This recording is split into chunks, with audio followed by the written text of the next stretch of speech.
Quisiera rápidamente que fuéramos al libro de Proverbios, Proverbios capítulo 1, los que estamos aquí, los que nos quedamos ahorita en la nave.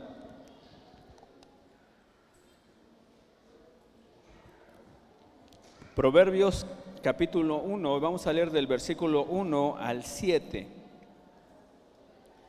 Y después vamos a buscar, para que también ahí busquen, Lucas, el Evangelio según San Lucas capítulo 1.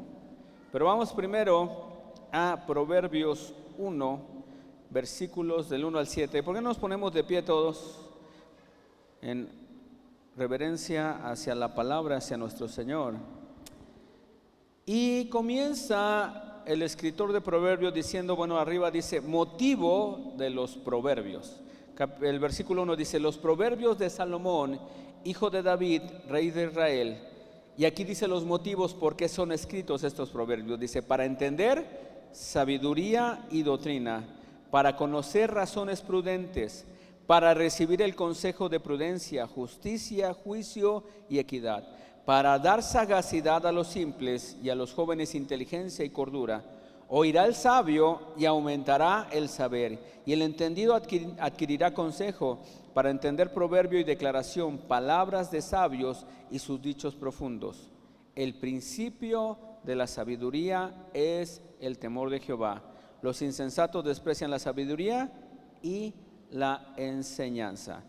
Y en el siguiente versículo, que lo vamos a tomar también como base, en Lucas capítulo 1, dice la palabra del Señor, dice, puesto que ya muchos han tratado de poner en orden la historia de las cosas que entre nosotros han sido ciertísimas, tal como nos las enseñaron los que desde el principio lo vieron con sus ojos y fueron ministros de la palabra. Me ha parecido también a mí, después de haber investigado con diligencia todas las cosas desde su origen, escribírtelas por orden, oh excelentísimo Teófilo, para que conozcas bien la verdad de las cosas en las cuales has sido instruido. Pueden tomar asiento, hermanos.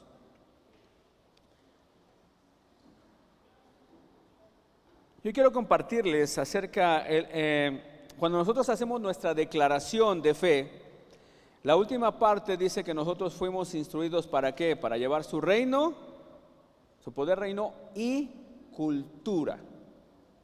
Y uno de los principios que Dios establece es precisamente hablar acerca de colocar los fundamentos, los principios, ¿sí? Eso es lo que Dios nos está llamando constantemente a hacer en cada una de nuestras vidas.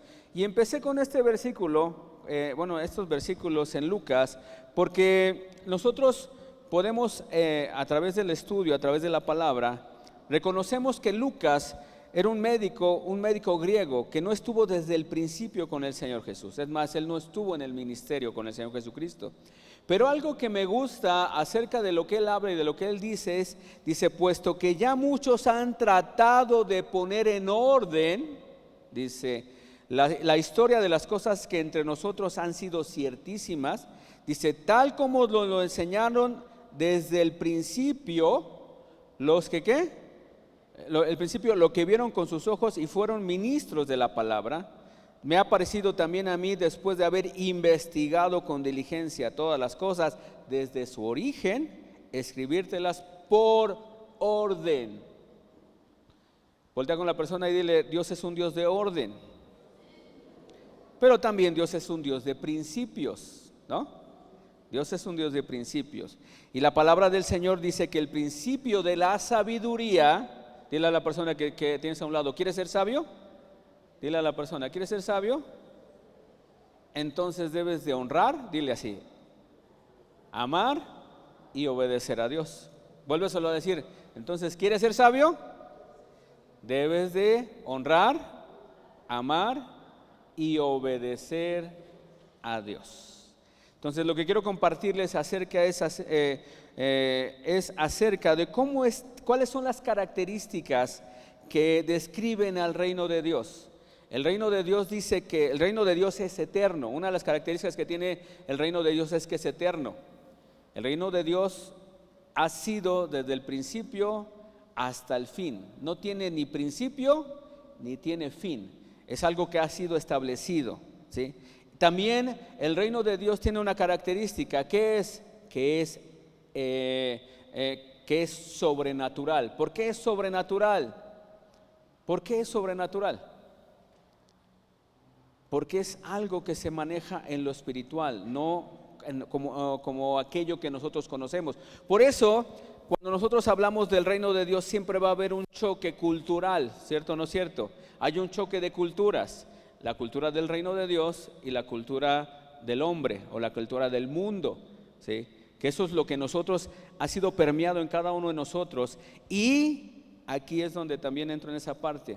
Lo que ha hecho el mundo es colocar sus principios, y esos principios están mal establecidos. ¿Por qué? Porque son principios que no perduran, que no permanecen. ¿Por qué? Porque son establecidos en deseos, en la carne, en cosas que no van más allá de lo que nosotros podemos observar. Por eso lo que les decía, la característica del reino de Dios es que es eterno y es sobrenatural. Entonces, para que nosotros podamos vivir de una manera sobrenatural, para que nosotros podamos entender el reino de Dios, tenemos que ir a sus principios. Es algo que hemos hablado constantemente. Tenemos que ir a los principios. Tenemos que saber cómo fue establecido todo, para que sabiéndolo nosotros sepamos cómo poder construir cada una de nuestras vidas. Si nosotros no vamos al principio de cómo fue creado el reino de los cielos, no podemos comprender cuál es su naturaleza y cuál es nuestra naturaleza.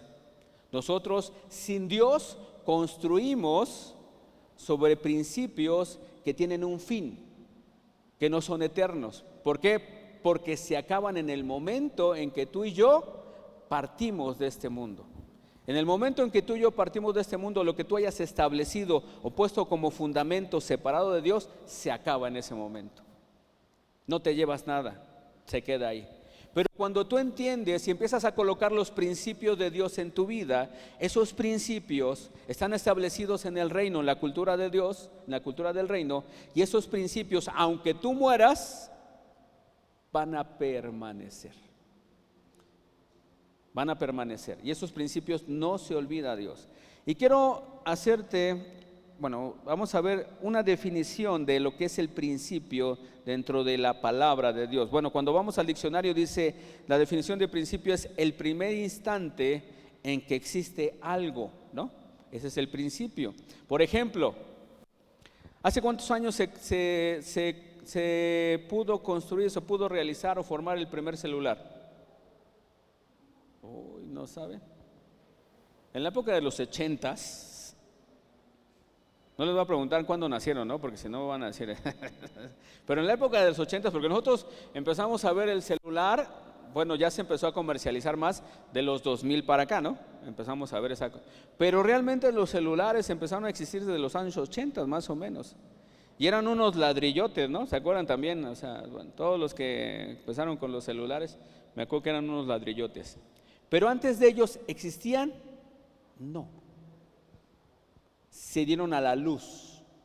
Alguien los creó y fueron formados. Dice aquí, entonces la definición es el primer instante del ser de algo o la existencia de algo. Otra definición dice, punto que se considera como primero en una extensión o en una cosa. Otra definición dice base, es la base, el origen, la razón fundamental sobre la cual se procede en cualquier materia. Todo tiene una base, todo tiene un principio. Y en el término hebreo, cuando hay dos definiciones de principio, no sé si ustedes lo sabían, para lo que se empieza por primera vez. Y en el término hebreo es la palabra resit, que alude al inicio, al comienzo de una serie de eventos. Por ejemplo, cuando se utiliza esa palabra resid, es en Génesis, cuando dice, en el principio creó Dios los cielos y la tierra. Entonces, utiliza la palabra resid, que es cuando hay un comienzo de una serie de eventos ¿Qué es lo que estaba haciendo Dios? Estaba creando. Dice, en el principio creó Dios los cielos y la tierra. Y después empieza con toda la demás, empieza a colocar todas las cosas. Dice que creó a los animales, creó los cielos, creó la tierra, creó las plantas. Pero empieza, es un principio de sucesos, comienzos, una serie de eventos. Está sucediendo una serie de eventos constante, una tras otra, ¿sí? Y esa es la palabra resid. El principio, bueno, como aquí también lo maneja, en Proverbios 1:7 dice, el principio de la sabiduría es el temor de Jehová. Y en el Nuevo Testamento la palabra que habla como principio es la palabra arque, que tiene mayormente una connotación relacionada con el tiempo, dice, con los comienzos de algo, aludiendo a la creación. Juan escribe en Proverbios, dice que en el principio era el verbo y el verbo era con Dios. Pero al principio de la creación, varón y hembra los creó. Hubo un suceso, hubo un acontecimiento, pero después hubo un tiempo en el cual Dios empezó a establecer ciertas cosas. Dios estableció todas las cosas, un suceso de eventos, pero también tu nacimiento fue un principio en un tiempo determinado, en un tiempo que Dios estableció. Por eso muchas veces decimos, ¿por qué? Bueno, yo me preguntaba antes, ¿por qué el Señor Jesucristo se tuvo que tardar casi 3,500 años para poder venir y venir a la tierra? No, Él ya estaba desde el principio. Nada más que tenía que haber un suceso, tiempos que tendrían que haber pasado para que se pudiera dar el entorno en el cual pudiera Él entrar, hacer su aparición en la tierra. Entonces, pero aquí entendemos o debemos de entender que todo está establecido sobre un principio, un porqué. Las leyes que están establecidas en Deuteronomio, en Levítico, tienen un porqué, tienen un principio en el cual fueron establecidas. Cuando tú y yo comprendemos el principio, determinamos que la ley no es mala. Al contrario, yo tengo que conocer el principio de las cosas para poder conocer el corazón de Dios. Y entonces hay pilares o principios sobre los cuales nuestra vida tiene que ser establecida, ¿cierto o no es cierto? Voltea con la persona que tenemos a un lado y dile, hay un principio para todo. Por ejemplo, ¿cuántos de aquí están casados? No les voy a decir juntados porque, ¿no? Pero ¿cuántos están aquí casados? Hubo un tiempo, Dios estableció el matrimonio desde Génesis, ¿no? Pero hubo un tiempo para que tu matrimonio fuese establecido. Y ese es un principio. En esos momentos tú comenzaste o iniciaste la familia, tu familia.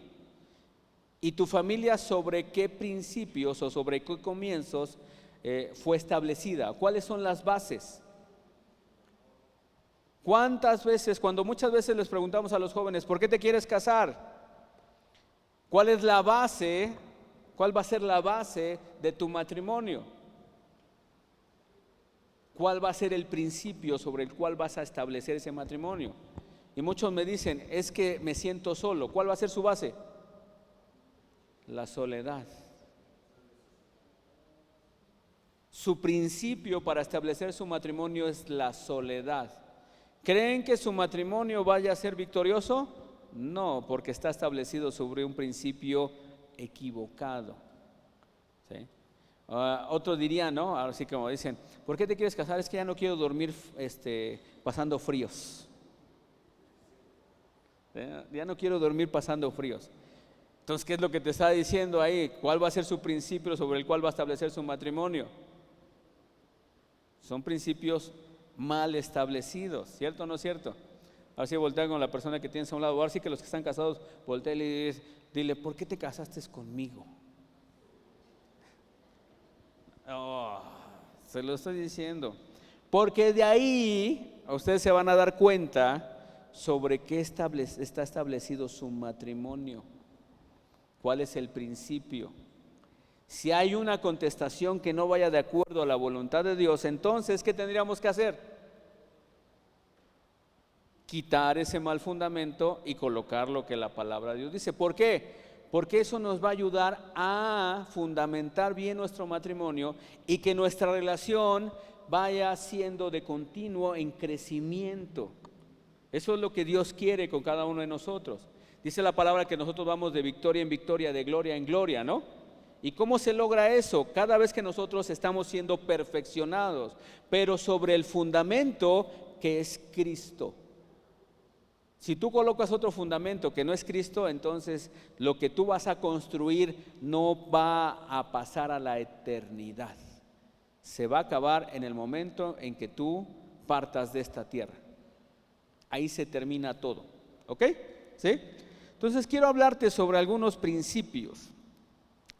Dice la palabra de Dios en Juan capítulo 1. Dice, en el principio, ¿qué? Era el verbo y el verbo era con Dios. Y dice que todas las cosas, ¿por qué fueron hechas? Entonces Dios establece que en el principio era su palabra. Entonces, para que nosotros podamos construir de una manera correcta, ¿qué tendríamos que hacer? Ir a la palabra. Por eso uno de los puntos fundamentales es entender que antes de buscar al pastor, bueno, que te podemos servir, ¿sí? Lo primero que nosotros tenemos que hacer es ir y sumergirnos en la palabra. En Josué capítulo 1, versículo 8 dice, ¿qué dice? Nunca, ¿qué significa la palabra nunca? Nunca se apartará. O sea, en pocas palabras, ¿qué es lo que quieres? A veces tú estás casado, ¿no? O estás con tus hijos. Y llega un momento en que te cansas de tu esposa o te cansas de tu esposo y le dices, ¿sabes qué? Quiero estar un tiempo solo, ¿no? O también con tus hijos. Llega un momento en que están chiquitos y dices, ya estos ya me cansaron, ya quiero estar solo. Esa es una naturaleza que nosotros tenemos. Pero la palabra de Dios dice, nunca se apartará de tu boca este libro de la ley, sino que de día y de noche meditarás en ella. ¿Por qué? Porque dice que si tú colocas el fundamento que es la palabra de Dios, todas las cosas que hagas conforme a la palabra, ¿qué sucede? Te saldrán bien. Todo te saldrá bien. Obviamente, como te dije, ¿no? Hay momentos con nosotros en el matrimonio como padres, hay momentos en que buscamos pues nuestra tranquilidad, ¿no? De repente como que decimos, ya estoy muy, pero aquí dice claramente que la palabra no se debe de separar de nosotros en ningún momento. ¿Por qué? Porque la palabra de Dios nos dice que en el momento en que nosotros nos descuidamos, dice que está Satanás siempre ahí como león rugiente, esperando a quien devorar. ¿Y qué es lo que hace? Él no va a venir a devorarte como lo dice, como lo está estableciendo aquí, sino lo que va a hacer es que en el momento en que tú te descuidas y dejas el fundamento que es la palabra, ¿qué es lo que va a suceder? Cuando no, donde Dios no está, hay un vacío. Donde Dios no está, hay un vacío. Y en el momento en que tú decides no buscar la palabra, estás creando un vacío. Y en ese momento es cuando Satanás se aprovecha, ¿para qué? Para, como león rugiente, colocarte un principio mal establecido. Es un principio mal establecido. Les decía la vez pasada el ejemplo de David, ¿no? ¿Qué fue lo que hizo David? El principio de las batallas era que el rey siempre tenía que ir al frente de su ejército. ¿Qué hace David? Hace a un lado ese principio y se queda. Hay un vacío. Hay un vacío en ese momento. ¿Qué es lo que hace Satanás? Utilizar ese vacío. Ese es un ejemplo que te estoy poniendo para que tú sepas exactamente. Ahora sí que cuando dices, muchas veces ya estás cansado de tu esposo, tu esposa dice, ahorita me voy a olvidar de que tengo esposo. Tú estás declarando, ahorita me voy a olvidar. ¿Qué hace en ese momento Satanás? Aprovecho el vacío y te empieza a poner ideas en tu cabeza, en tu mente. ¿Para qué? Para dar a luz al pecado. Entonces no te tienes que olvidar de que tienes esposo, esposa. Siempre tienes que estar bien consciente. Ahora sí que como la palabra, si ya te casaste, ya no es cierto. Ya te iba a decir, si ya te casaste, ya te ambulaste, ya ni modo, no. Al contrario, tiene que ser una gran bendición. ¿Sí? ¿Ok? Entonces, el primer principio que nosotros debemos de establecer es la palabra. La palabra de Dios siempre tiene que estar con nosotros. Siempre, en todo momento, dice la palabra, dice, la escribirás en la puerta. La escribirás en todo lugar, o sea, dice, te levantarás y la declararás. ¿Qué está diciendo Dios? La palabra de Dios siempre tiene que estar constante, porque es sobre lo que tú vas a edificar tu vida. Punto número 1, el primer principio. Segundo principio, es el principio de la dependencia, depender total y absolutamente de Dios. Ajá. En Juan capítulo 15, versículos del 1 al 16, no lo vamos a leer aquí, pero dice, ustedes son los pámpanos, yo soy la vid, y ustedes son los pámpanos. ¿Y qué es lo que está diciendo Dios? Dice, el Señor Jesucristo, dice, separados de mí, nada podemos hacer. Hay muchas ocasiones, no sé por qué me estoy trayendo los matrimonios ahorita aquí, ¿verdad? Pero muchas veces los matrimonios no concuerdan o no son victoriosos porque cada uno quiere construir o hacer las cosas de una manera separada. Y cuando lo hacemos de una manera separada, no podemos unificar o ser victoriosos en nuestro matrimonio. Lo que va a suceder es que en lugar de unificación va a haber separación. Por eso dice el Señor Jesucristo, separados de mí, nada pueden hacer. Entonces, ¿qué es lo que nos enseña? El principio de depender total y absolutamente de Él. Separados de Él no vamos a lograr hacer absolutamente nada.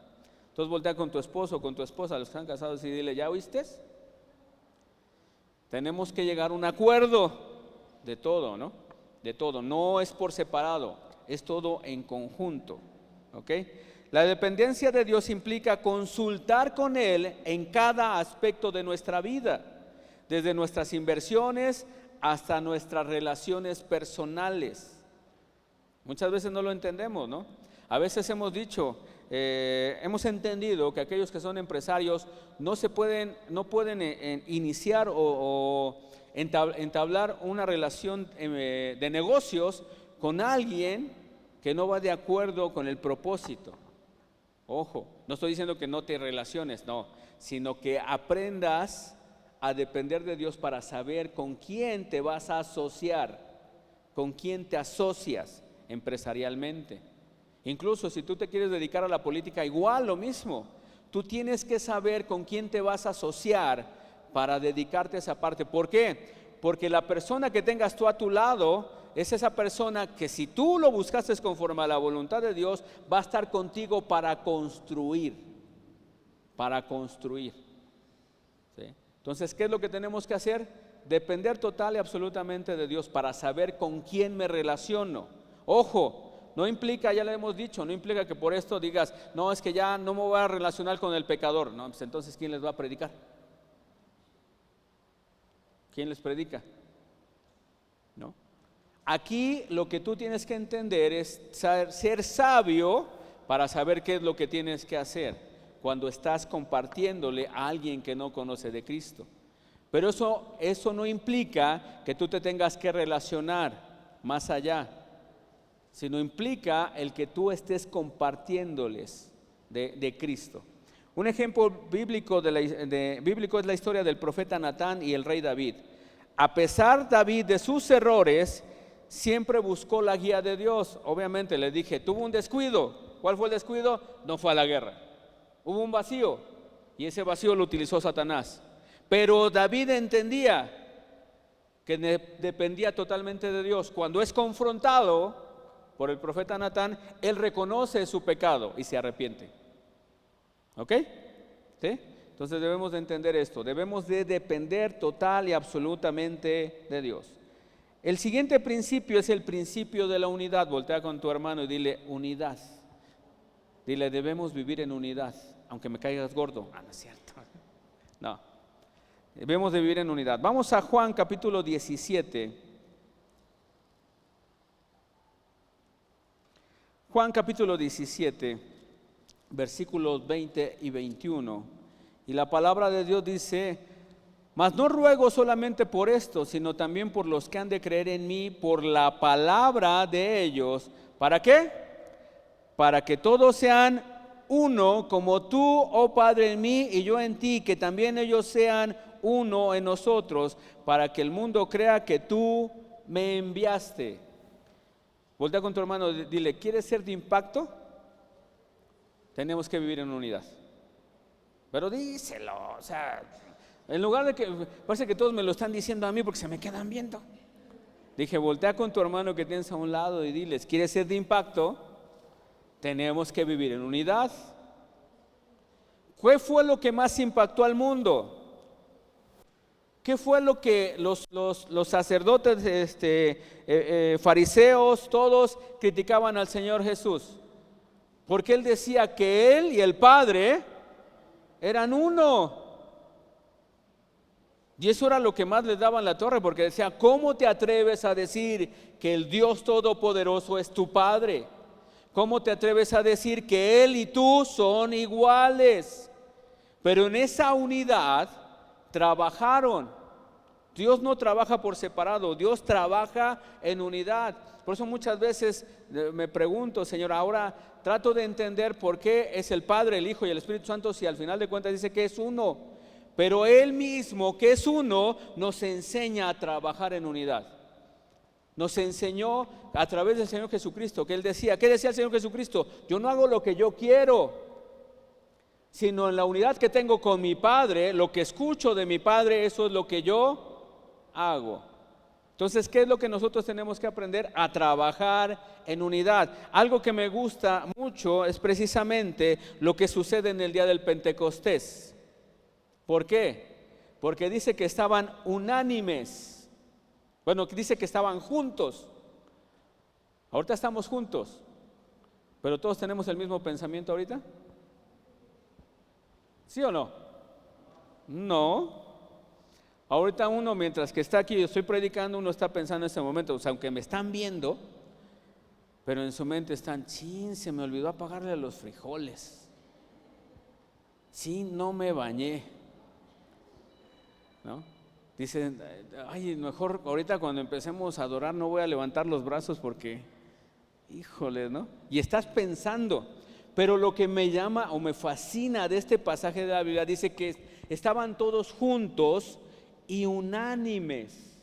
Y por esa unidad sucedió lo que el Señor Jesús había prometido: no salgan hasta que haya venido el poder. ¿Cuándo se manifiesta ese poder?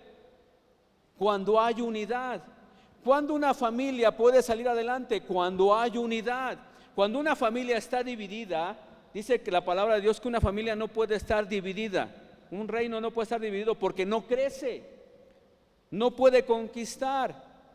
Una familia que está dividida, ¿va a crecer? No. Tenemos que trabajar ¿en qué? En unidad. Y entonces como iglesia, ¿qué tendríamos que hacer? Tener ese principio de unidad. Estamos trabajando con un mismo fin, con un mismo propósito, tener la misma visión. Por eso es la declaración de fe, para que todos sepamos cuál es el propósito y sobre ese mismo propósito todos ¿qué? Trabajemos, todos trabajemos. Ahora sí que también en esa parte es cuando habla acerca de no os unáis en un yugo desigual. ¿Por qué? Porque el yugo significa unidad. Yo me estoy uniendo a alguien con un mismo propósito. Entonces el Señor Jesucristo tomó la decisión de unirse a la iglesia. ¿Para qué? Para perfeccionar a la iglesia.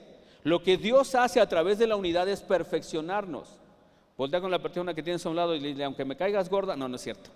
No le vas a decir: aunque me caigas mal. No. Dile: Dios nos juntó. Dile: Dios me juntó contigo para trabajar en unidad y para perfeccionarme. O sea, tienes a tu hermano que tienes a un lado y tú dices: híjole, es que no lo aguanto, de repente me cae. Pero por algo Dios lo puso al lado tuyo. ¿O a poco los matrimonios todos los momentos son felices? ¿Todos los momentos son felices de sus matrimonios? Hay momentos de dificultad, pero ¿para qué Dios permite las dificultades? para que nosotros hagamos a un lado nuestro ego y nos unamos. ¿Para qué? Para sacar adelante lo que Dios constituyó. Por eso dice, lo que Dios unió, no lo puede separar el hombre. Entonces debemos de trabajar ¿qué? En unidad, el principio de la unidad. Ahora viene este principio, no sé cómo les va a caer, ¿no? El principio de la autoridad. La historia nos demuestra a través de Saúl. ¿Se acuerdan de Saúl? Siempre, muchas veces yo lo saco como ejemplo, ¿no? Dice, ¿qué nos muestra? Saúl, ¿qué consecuencias tuvo? Quebrantó un principio. ¿Cuál fue el principio? De la autoridad. No se sujetó. Samuel le dice, no vayas a hacer nada. Samuel es la autoridad, es el profeta. No vayas a hacer nada hasta que yo regrese. Pero ¿qué es lo que hace Saúl? Está viendo en lo natural. Muchas veces desobedecemos a Dios cuando dejamos de verlo a Él y empezamos a ver en lo natural. Muchas veces Dios te ha dicho, espera, no te desesperes, tranquilo. Y tú en lo natural dices, chin, es que ya no encuentro, es que se me está pasando el trabajo, no encuentro trabajo. Chin, es que no sé qué hacer con esto, no sé qué hacer con aquello. Y empiezas a dejar de ver a Dios, empiezas a dejar de escucharlo, lo que Él te dijo, no te muevas. Cuando tú estás orando por una petición, ¿qué es lo que muchas veces sucede? No te contesta muchas veces Dios luego, ¿sí? Pero ¿qué es lo que tienes que hacer? No moverte hasta que Dios te conteste. El ejemplo fue Daniel, el profeta Daniel. ¿Qué es lo que hace? Él decide buscar a Dios. Está pasando por una situación complicada y él decide buscar a Dios. Pero no dejó de orar y no hizo nada hasta que vino la contestación. ¿Cuántos días pasaron? 21 días. Y tú ya te desesperas porque pasó media hora. Viene la situación y pasa media hora y tú, híjole Señor, pero contéstame porque. Bueno, tranquilo, no os desesperéis. Ustedes no sé, bueno ya, voy a sacar de nuevo mi edad, ¿no? Pero me acuerdo de una frase de una comedia de hace mucho tiempo que decía, sereno moreno. Todos los que se rieron son de esa época. Pero era una comedia en aquellos tiempos, 1985, que de repente había un personaje que era de barrio que decía, sereno moreno. Y Dios no te va a decir sereno moreno, ¿no? Te va a decir, tranquilo, yo estoy trabajando. Entonces, ¿qué es lo que yo tengo que hacer? Sujetarme a la autoridad de Dios. Esto nos enseña que debemos reconocer y respetar la autoridad que Dios ha establecido sobre nosotros. Muchas veces no queremos entender. Yo les he dicho a los hijos, ¿tú tienes un papá o una mamá que es perfecta? No, ninguno de los papás es perfecto, ninguno somos perfectos. Pero Dios te dio a esos padres. ¿Quién te lo dio? No, porque hay como los que dicen, por eso le digo, en el vacío Satanás mete ideas que no son. Cuando estás en un vacío, ¿qué es lo que dices? Tus papás son imperfectos o tú los ves imperfectos y ¿qué es lo primero que les dices? Yo no te pedí nacer. No, fue Dios el que te trajo con un propósito, ¿sí? Pero nosotros debemos de entender que nuestros padres no son perfectos, nuestras autoridades no son perfectas, ¿o sí? Nadie es perfecto. Pero Dios me pide que yo me tenga que sujetar. Romanos capítulo 13, orad por sus autoridades, bendecidlas, sujétense. Obviamente si va contra de la voluntad de Dios, pues ahí sí ya no. Pero dice, todas las autoridades han sido establecidas por Dios, aún por aquella por la que no votaste. Porque todos se quedan así como, sí, pero yo no voté por ese. Sí, no, tú no votaste, pero la mayoría votó. Dios lo permitió. ¿Para qué Dios lo permite? Dios permite esas autoridades muchas veces para que nosotros seamos perfeccionados. Nosotros seamos perfeccionados. A lo mejor te permitió tener a sus padres, pero no para que los juzgues, sino para que tú entiendas tu posición y qué es lo que tú tienes que hacer. ¿Sí? Entonces nosotros debemos de entender que hay una autoridad puesta por Dios, y en este caso lo vemos, siempre les he dicho, ¿no? En los 10 mandamientos nos lo declara. Primero es Dios y después nuestros padres terrenales. Dios establece otras autoridades en el gobierno. Dios establece autoridades en tu empresa donde tú estás trabajando. Dios establece autoridades en la escuela. El maestro que tienen tus hijos es una autoridad. Es una autoridad. Y hoy en día constantemente el enemigo ha tratado precisamente de desvirtuar esta autoridad.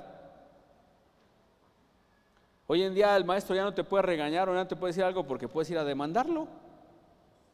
Ya no te puede corregir porque ya lo puedes ir a demandar. ¿Qué es lo que están tratando de hacer? Precisamente quitar ese principio de autoridad, de entender que hay alguien que tiene autoridad. ¿Ok? ¿Sí? Siguiente principio. ¿Cuánto tiempo tengo? Porque ya no... ya. Déjenme sacar. Híjole, también este principio a lo mejor no les va a gustar, ¿no? El principio de dar. Voltea con la persona que tienes a su lado, dile: ¿tú eres una persona dadora? Pero díselo, te digo que me quedas viendo a mí. Todos me quedan viendo a mí. Dios siempre ha manifestado desde el principio que Él siempre es un Dios y un Padre que da, ¿no? Desde el principio, ¿qué es lo que hace Dios?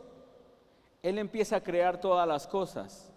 Empieza a desarrollar un ambiente donde pueda colocar ¿a quién? A sus hijos. Y todo lo que hace Dios es poner, dar.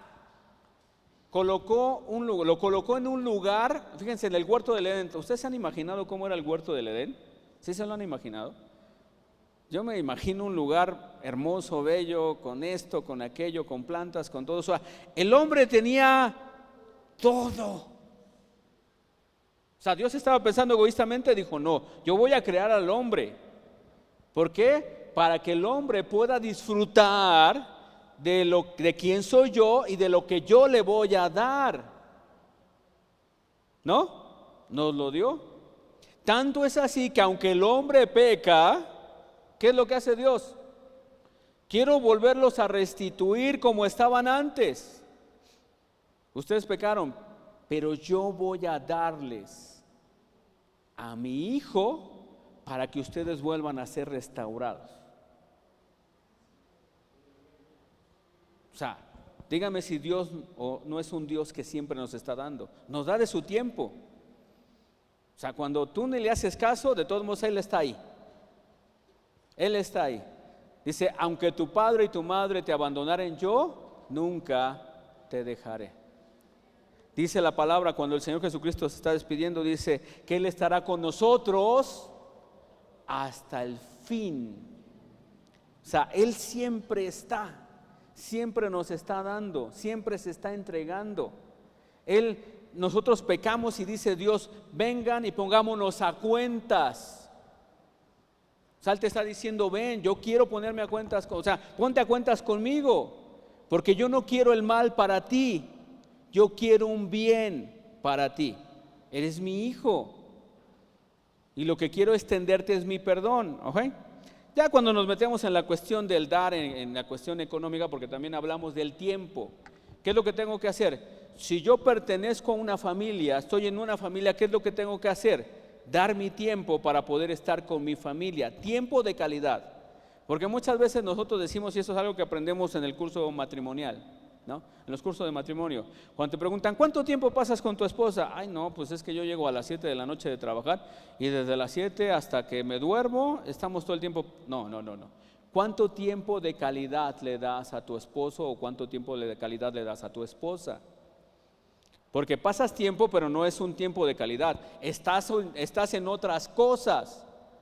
Estás lavando los trastes, estás viendo la televisión, estás atendiendo a los niños. Pero ¿qué tiempo de calidad le estás dando a tu cónyuge? Porque si no le estás dando tiempo de calidad, entonces ¿sobre qué se está edificando tu matrimonio? Cuando digo a los jóvenes, ¿por qué te quieres casar por soledad? Es que me siento solo. Ok, el principio está mal fundamentado. Porque lo que tú vas a buscar en el matrimonio no es dar, sino esperar que tu esposo te esté, o tu esposa te esté tratando de llenar en algo que él no puede hacer. Solamente lo puede hacer Dios. Por eso cuando te casas tú, es cuando tú estás pleno. Cuando tú estás pleno, en esa plenitud, en ese momento, en esa madurez, para que de esa plenitud tú puedas dar. ¿Sí? Entonces necesitamos entender que Dios es un Dios dador. Entonces nos enseña a dar. Ahora en la iglesia, dentro de la iglesia, si somos una iglesia, ya hablamos de unidad, ahora a través de esa unidad, Dios, ¿qué quiere? Que nosotros aprendemos a dar para seguir buscando esa unidad, para seguir trabajando. ¿Cómo vamos a impactar a los de allá afuera?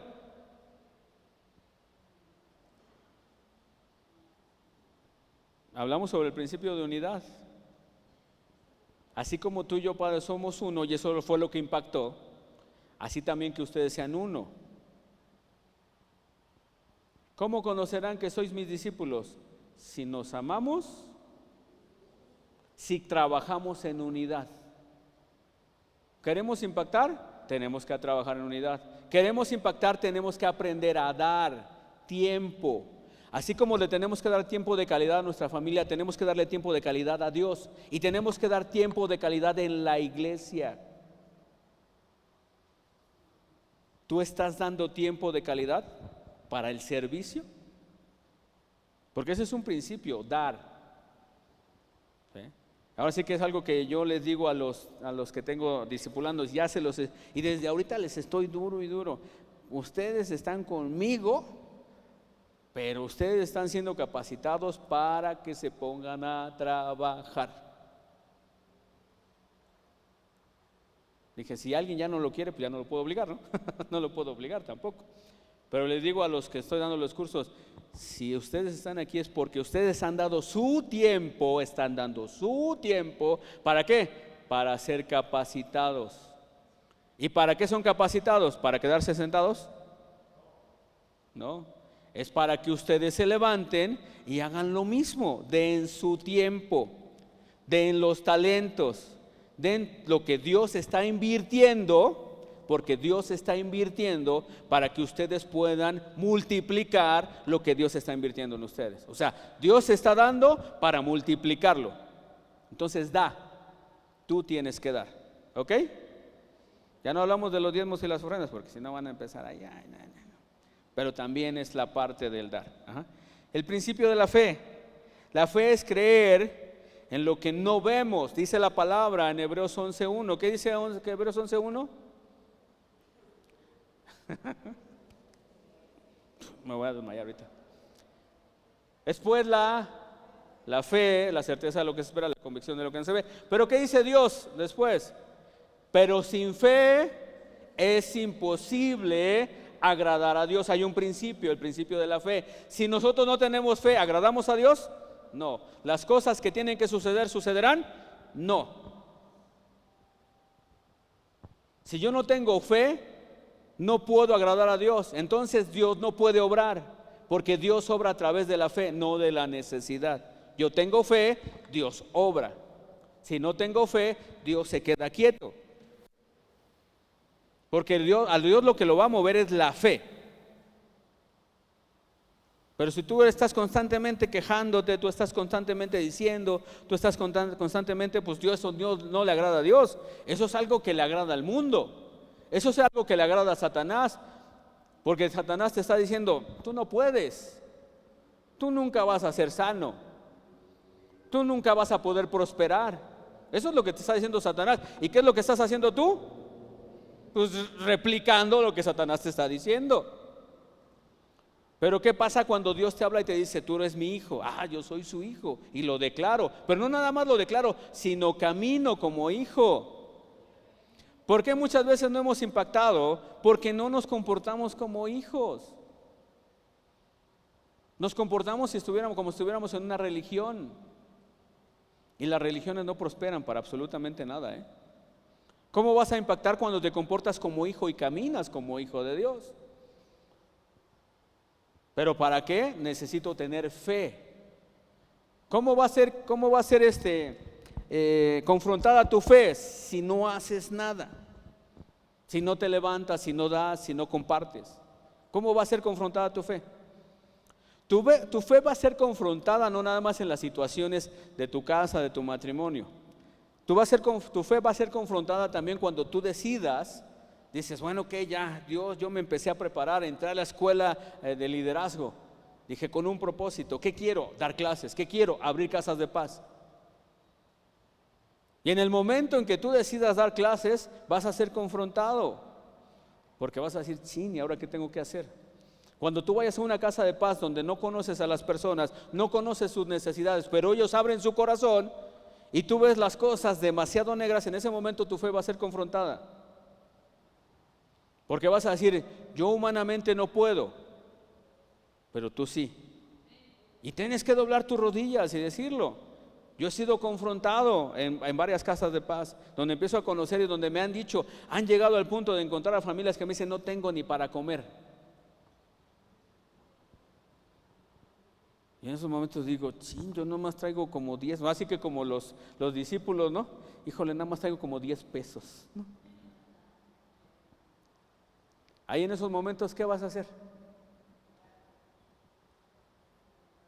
Y es cuando tú sales de esa casa y dices, Señor, ¿qué hago? ¿Qué hago? Pero cuando obedeces a Dios y dices, Señor, yo lo creo, y aunque lo que tengas 10 pesos, pero se los das, Dios dice, yo vi tu fe y yo voy a multiplicar lo que tú estás dando. Punto, se acabó. Y se los digo por experiencia. Una vez llegué con una familia y me dijo, no tenemos para comer. No vanagloria, traía yo 200 pesos y le dije, hermano, no tengo ahorita más, lo que tengo se lo doy. Nada más me quedé con el pasaje, estaba lejos. Pero me sorprendió porque esa semana Dios los bendijo. Yo dije, gracias. Pero Dios utilizó tu fe, Dios utiliza tu fe para empezar a obrar. Con el paralítico, ¿a poco el paralítico? No dice que el paralítico tuviera fe, ¿o sí? ¿Quién dice que los amigos eran los que tenían la fe y eran los que lo estaban llevando? Dios puede utilizar tu fe para bendecir a otros. Entonces el principio de la fe, Dios quiere que tú tengas fe. Y bueno, voy a terminar con esto. Ahora sí que creo que no me tardé, creo. Ahora sí que no sé.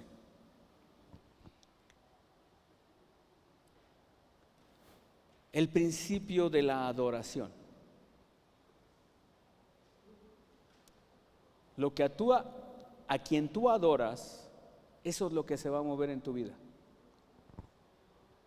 Eso es lo que se va a mover en tu vida. Por eso Abraham, por eso Jacob, por eso Isaac comprendieron que cuando tenían un encuentro personal con Dios, ¿qué era lo que hacían? Levantaban un altar. Levantaban un altar. ¿Por qué? Porque reconocían que Dios estaba ahí. Y a través de levantar ese altar, ¿qué era lo que hacían? Permitir que la presencia de Dios estuviera manifestándose en ese lugar constantemente. Moisés, David lo entendió. ¿Qué era lo que hacía David? Entendió que estaba el arca, entendió que estaba Dios ahí. Moisés entendió. ¿Y qué era lo que hacía? Levantar el arca. David, cuando estuvo en su reinado, lo entendía. ¿Y qué era lo que hacía? David era un adorador. Era un adorador. ¿Por qué? Porque él todos los días, lo primero que hacía era ir y adorar a su Dios. No tenía la revelación que tú y yo tenemos, hoy en día tenemos tú y yo. Él conocía que era su Dios, que era su Señor. Tú conoces que es tu Padre. Y digo, si tú no has sido impactado como David, entonces no sé qué es lo que más quieres. ¿Qué quieres que Dios haga más por ti para que tú seas impactado? David lo entendía. ¿Y qué era lo que hacía? Él en uno de los salmos dice, es preferible pasar 1 hora, 1 segundo, 1 minuto en tus atrios que 1000 años fuera de Él. O sea, que era lo que pretendía David. Él decía, yo quiero que tu presencia esté conmigo. Y otra de las cosas que también, un canto que me fascina es, si tu presencia conmigo no va, yo no me muevo. Pero desgraciadamente cuando no somos adoradores de Dios, muchas veces tomamos decisiones que no son correctas, la presencia de Dios no va con nosotros y vamos y hacemos las cosas. Y después nos estamos quejando del resultado que tuvimos. ¿Por qué? Porque Dios no estuvo con nosotros, porque no le preguntamos a Él, porque no lo consultamos a Él, porque no lo adoramos a Él. Déjame decirte una cosa, yo creo firmemente en esto, que si tú te conviertes en un verdadero adorador, aun cosas que tú no hayas hecho o decisiones que no hayas tomado, Él te va a prevenir antes de, o te va a hablar antes de. Eso es algo que Dios hace. Eso es algo que Dios hace. Y entonces es cuando tú y yo nos tenemos que convertir en esos adoradores. Porque la adoración va a demostrar, tu adoración va a demostrar tu amor por Él. Porque ¿a quién decimos, tú a quién dices que adoras? ¿O por qué lo adoras a esa persona? Cuando decimos, es que te adoro. Llegas con tu esposa y con tu esposo le dices, ay, es que te adoro. ¿Por qué lo adoras? Porque lo amas, ¿no? Entonces, si tú y yo decimos que somos adoradores en espíritu y en verdad, ¿qué tendríamos que hacer? Si decimos que lo amamos, ¿qué tendríamos que hacer? Obedecerlo. Obedecerlo. Es otro principio que ahorita ya no lo toqué. Pero si tú y yo somos adoradores en espíritu y en verdad, lo primero que tendríamos que hacerle y decirle a Él es que te amamos. Y si te amamos es que queremos estar contigo todo el tiempo. ¿Por qué no te pones en pie?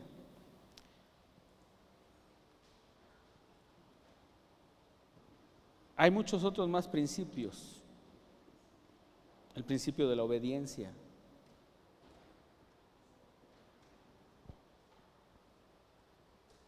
Dios le dijo a Saúl, ¿no? Bueno, Samuel le dijo a Saúl, Dios se goza más en la obediencia que en el sacrificio. A lo mejor tú muchas veces no estás convencido de lo que Dios te está diciendo, pero Dios no te está diciendo, hazlo, porque yo quiero.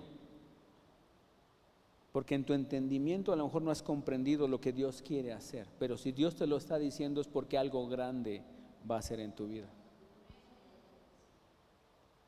Y entonces, ¿qué era lo que pasaba? ¿Qué fue lo que sucedió? ¿Qué fue lo que Samuel le dijo a Saúl?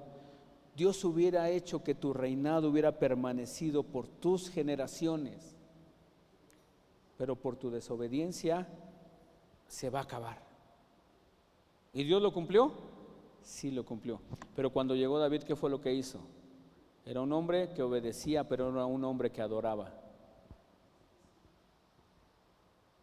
Y por la obediencia y la adoración de David le dijo, tu descendencia va a permanecer. Y de tu descendencia procederá el que será libertador, no nada más de Israel, sino de la humanidad. Ahora, cuando tú y yo aprendemos a depender totalmente de Él, cuando tú y yo dependemos, no nada más depender, porque a lo mejor la palabra dependencia como que se escucha, de repente la sacamos de contexto, pero lo que yo te digo es, cuando tú te vuelves un verdadero adorador en espíritu y en verdad, todo lo que tú le pidas a Dios conforme a su corazón, lo va a hacer. Y es algo que yo te digo constantemente. Cuando Dios empieza a bendecirte, cuando tú mueres a tus deseos. Cuando tú mueres a tus deseos.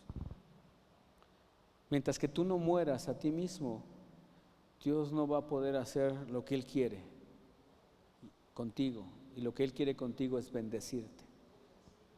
Pero cuando tú y yo aprendemos a morir, cuando aprendemos a ir a esa cruz y decir lo que decía Pablo, ya no vivo yo, si no vive Cristo en mí? Es en esos momentos cuando nosotros vamos a empezar a experimentar el amor, el poder, la misericordia, la justicia. Cuando vamos a poner como pilares estos principios y vamos a empezar a ver que Dios está con nosotros y nos está bendiciendo. Hay momentos de prueba, ojo, hay momentos de prueba, pero esa prueba no es algo que vaya a permanecer, es una prueba, es por un tiempo. Y si tú pasas esa prueba, lo que Dios va a hacer es promoverte a otro nivel. Dios te quiere promover, pero para eso tienes que saber colocar los principios que Dios ha establecido en su palabra. Por eso les decía yo, si nosotros nos vamos al huerto del Edén, cuando Adán y Eva pecaron, Cecia, ¿podrías? Por favor. Cuando Adán y Eva pecaron, algo sucedió en el huerto del Edén para que su pecado fuera cubierto. Fue en el huerto del Edén.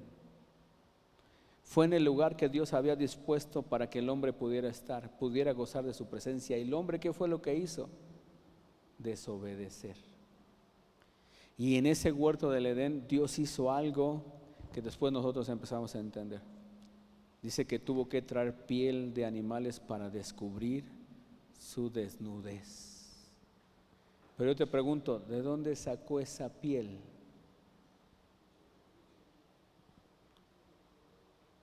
Dios estableció que alguien tenía que morir para poder cubrir tu desnudez, para poder cubrir tu pecado. Dios establece un principio: sin derramamiento de sangre no hay perdón de pecados. Y si Él lo estableció como un principio, Él lo tiene que cumplir.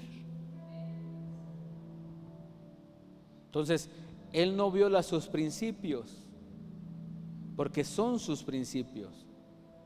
Él determinó que alguien tenía que morir para que tú y yo fuésemos salvos. Él lo puso como principio. Después se lo enseñó al pueblo de Israel. Tiene que haber un sacrificio, un sustituto por tu pecado. Pero después Dios nos lo mostró. Dijo: yo tengo que dar, principio de dar, porque de tal manera amó Dios al mundo que dio a su Hijo. ¿Pero para qué?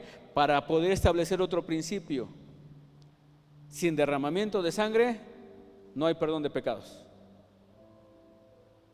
Tiene que morir alguien para que tú fueses salvo. Y Dios no lo viola ese principio, lo cumple. Y viene a la cruz del Calvario y se entrega. Y lo que más te sorprende ahora es cuando tú vienes nuevamente a Juan capítulo 1. En el principio era el Verbo, y el Verbo era con Dios. Y lo que más me fascina de ese versículo, de ese capítulo, es cuando dice: y vimos su gloria, gloria como el unigénito del Padre, lleno de gracia y lleno de verdad. La palabra trae gracia, la palabra trae verdad. ¿Y qué es la gracia? Un regalo que tú y yo no merecíamos. No merecíamos ese regalo. Pero Dios establece sus principios y no los viola, los cumple. Para que tú y yo entendamos que debe de haber un principio. Y ese principio es Cristo. Y de ahí podemos nosotros edificar conforme a su perfecta voluntad. Ahora yo te preguntaré a ti, de estos principios que acabamos de ver, porque hay muchos otros más, si hay algo que en tu vida no está de acuerdo a la voluntad de Dios. A lo mejor no eres una persona que te guste dar tu tiempo. A lo mejor no eres una persona que te guste estar en comunión. Como dicen, no, te gusta ser el llanero solitario, pero no puedes solo. ¿Por qué? Porque si Dios te está enseñando a depender de Él, a estar en unidad con Él, Él te va a enseñar que tienes que estar en unidad con tus hermanos para trabajar, en unidad en tu matrimonio y caminar para establecer. Mateo capítulo 6 versículo 33 dice: primeramente buscar el reino de los cielos. Establece un principio, el de buscar el reino. ¿Te dice buscar en la tierra, en lo natural? No, primeramente buscar el reino de los cielos. Y dice que sobre ese principio, dice que todas las cosas, todas las demás cosas vendrán por añadidura, porque es un principio, porque es un principio. Entonces yo te recomiendo algo: siempre que estudies la palabra, vea los principios de Dios. Dios en el huerto del Edén estableció el sacrificio para el perdón de nuestros pecados. Dios en la primera generación estableció entregarle la ofrenda lo mejor. ¿Con quién lo hizo? Con Abel. En su corazón, Dios no se los pidió, en su corazón estaba entregarles la mejor ofrenda. ¿Y qué fue lo que hizo Abel? Llevarle la mejor ofrenda, lo mejor, lo primero, lo más gordo. Se lo entregó a Dios. ¿Por qué? Porque Dios es lo primero, porque Dios es nuestro Padre, porque a nuestro Padre está el principio de la autoridad, el principio de la honra. Yo tengo que honrar a mi Padre, y a mi Padre se le honra con lo mejor. No sé tú, pero es algo que Dios nos está enseñando, que a mi Padre yo le tengo que entregar lo mejor. Yo le tengo que entregar lo mejor. Y lo mejor no nada más es dinero, lo mejor de mi tiempo, lo mejor de mi familia, lo mejor de mi comunión, lo mejor de mi dependencia, el sujetarme a su autoridad, el sujetarme a las autoridades que Dios ha puesto. Yo les decía en este aspecto: ¿hay algún hombre que sea perfecto? Nadie es perfecto en esta tierra, todos fallamos. Pero Dios no me ha llamado a ver las imperfecciones de mis autoridades. Dios me ha llamado a honrarlos, a orar por ellos, a interceder por ellos. Lo natural en el mundo es criticar, es juzgar, es señalar. ¿Cierto o no es cierto? Eso es lo natural en el mundo. Pero en el reino de Dios es orar, es clamar, es interceder. Hay una frase que dice: ¿tenemos el gobierno que merecemos? ¿Por qué? Porque muchas veces en lugar de orar, de interceder y de clamar, estamos señalándolos, estamos criticándolos. Y lo que tú siembras, ese es otro principio: la siembra y la cosecha. Lo que tú siembras, eso es lo que cosechas.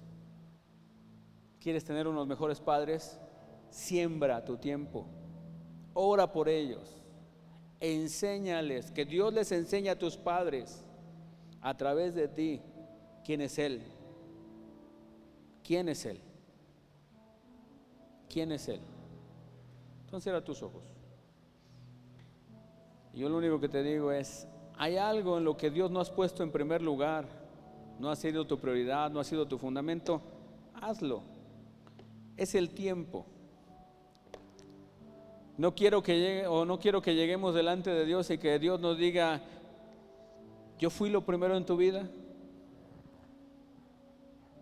Y que Dios diga que tú llegues en ese momento y agaches la cabeza y le digas, porque tú mismo vas a saber si Dios fue lo primero en tu vida.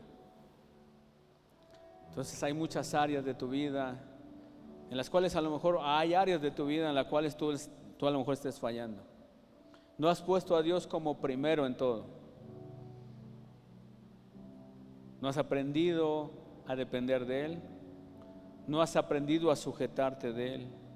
No has aprendido a estar en unidad con Él. No has aprendido a obedecerlo a Él. Hay cosas que a lo mejor estás pasando, o que hay una área de tu vida en la cual tú estás fallando. Pero es el tiempo, yo creo que es el tiempo de ponernos a cuentas con Él y que este sea el principio de tu bendición.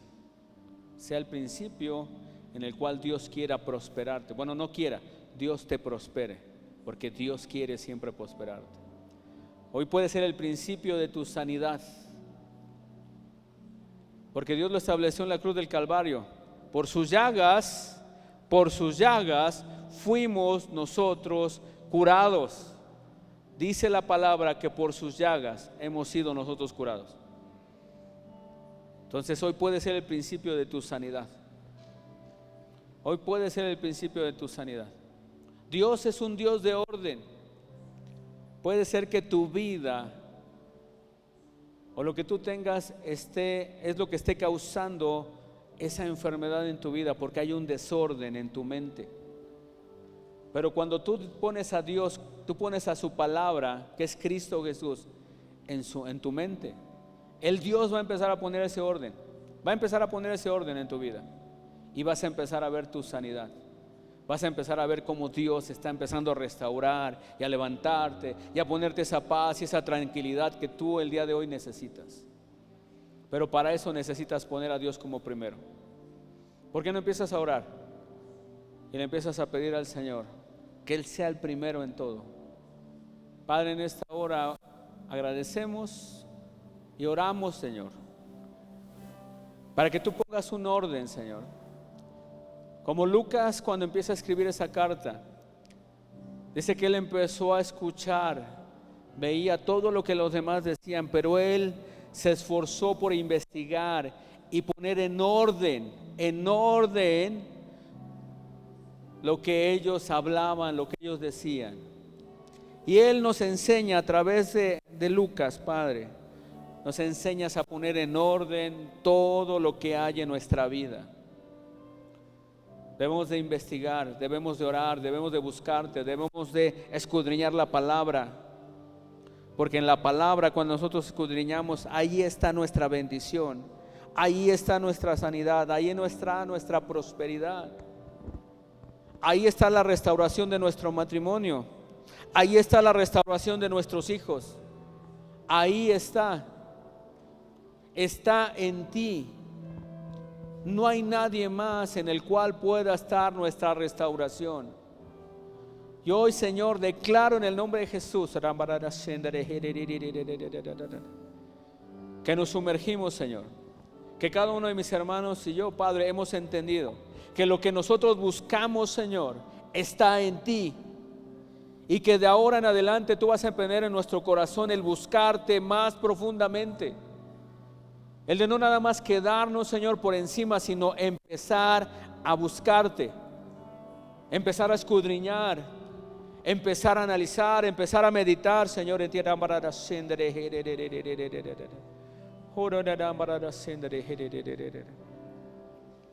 Oh, Señor, en ti está lo que nosotros necesitamos, Padre. Tú eres el principio de todo. Y cuando tú eres el principio, tú pones en orden todo lo que nosotros necesitamos. Te doy gracias, Padre, por la vida de mis hermanos, por la vida, Señor, de los pequeños, por la vida de los jóvenes, por la vida desde el más pequeño hasta el más grande, Señor. Porque tú, Señor, tienes un propósito poderoso, maravilloso en cada uno de ellos. Y lo declaramos en fe, Señor. Que el que comenzó la buena obra la culminará, la terminará, para que cuando tú regreses podamos encontrarnos y tú nos encuentres dignos delante de ti. Te damos gracias, Padre, y te damos toda gloria, honra y alabanza en el todopoderoso nombre de nuestro amado Señor Jesucristo. Amén.